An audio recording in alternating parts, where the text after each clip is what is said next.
Hey guys, I am Christopher McSweeney. And I am Tim Shabanowitz. And we are going with lesson 13, mood boards. And we have a quote from Henry Matisse. And it says, "Don't wait for inspiration. It comes while working." We want you to go ahead and take 32 seconds, 32. That's good. To reflect on this. And we will see you when we come back.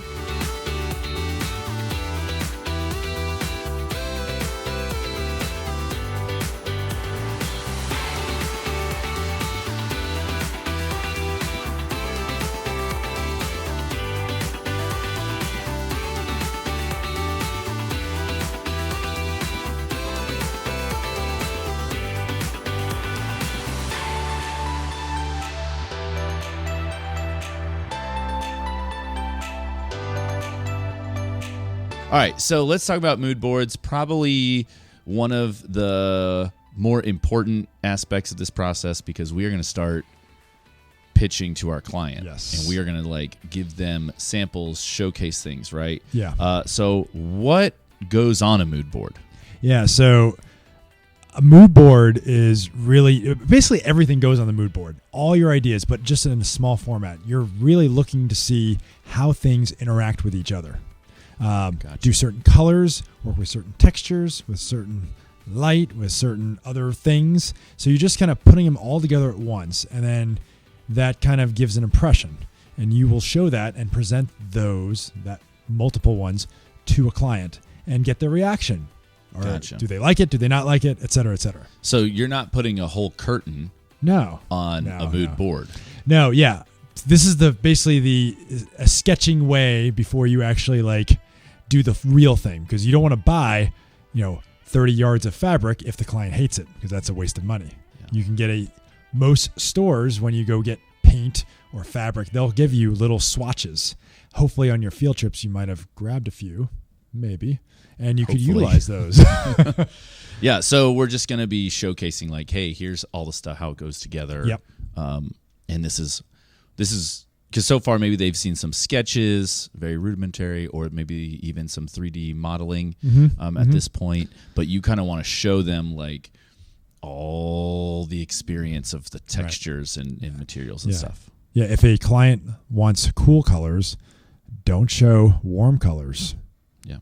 Right? Absolutely. As an example. And so why should you use a mood board? We kind of talked about it just now, but what's kind of our big thing here? Yeah. So you're kind of getting if you don't know anything about your client, this could be your first attempt at saying what is the theme, what's the feel of the room, if you don't have anything, and you just kind of want to get down the right path. The first mood board isn't going to be the final mood board, but it's a justification of the client likes it, you like it, and it all goes together. There's nothing clashing, and that you can proceed and get more detailed. It kind of gives you permission to keep going with a design. Absolutely. You want to draw some inspiration, right? Mm-hmm. You want to put things on there that's going to inspire both people. Right. You kind of want to test the limits as well of the client. See what their thresholds are. If they hate stripes and you put some stripes in there, maybe you say this is going to be really good for the room as a whole, and kind of convince them. Work on your persuasive skills. Right. I like that. And so while we try to test the thresholds of our client, we also want to test ourselves. Yeah, for sure. Right. So for instance, I know that when my wife and I are talking about our house, there's certain things in design that I like and certain things that she likes. And so what we have done is we don't necessarily create a legit mood board, right, but her style will influence mine, and it has made me like other things, right? Yeah.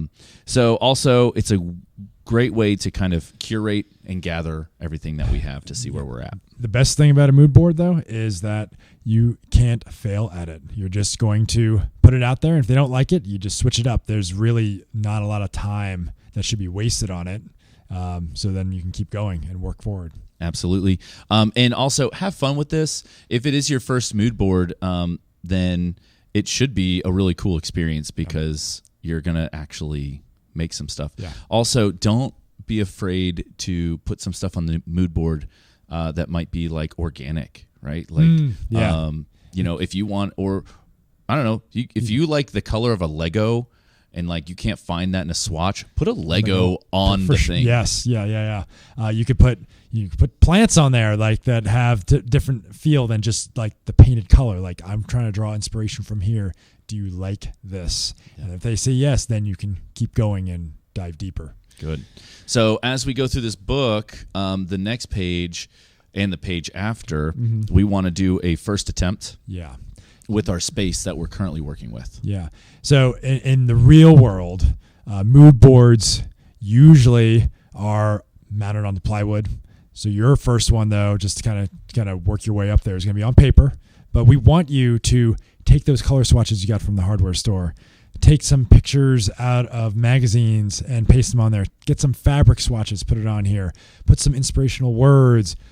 Maybe if you have some tile or something that you want to use, you put it on here. Maybe, you know, it might be a little rough on the book, but maybe that's, you know, this is just, again, the first part, and then you can make better ones separately. This heavy book is going to get heavier as we continue to add things. And again, we wanted it to be this portfolio experience where we're taping things in there and gluing things even. And so this is also Name It. We love naming things. So give us a theme. Because the theme is what's going to tie this whole thing together. On the other page, we have a space for additional ideas. So add those in as well. Things that maybe your client isn't fully grasping just by the stuff you put on there, but you just want to help them out with that. Yeah. And again, this is just one. You could have 2, 3. You have to use the back of the book for some of that stuff too, possibly, if you want. Absolutely. Well, that is it. We want you guys to get after it. So we hope this video helps, and good luck. We'll see you on the next one.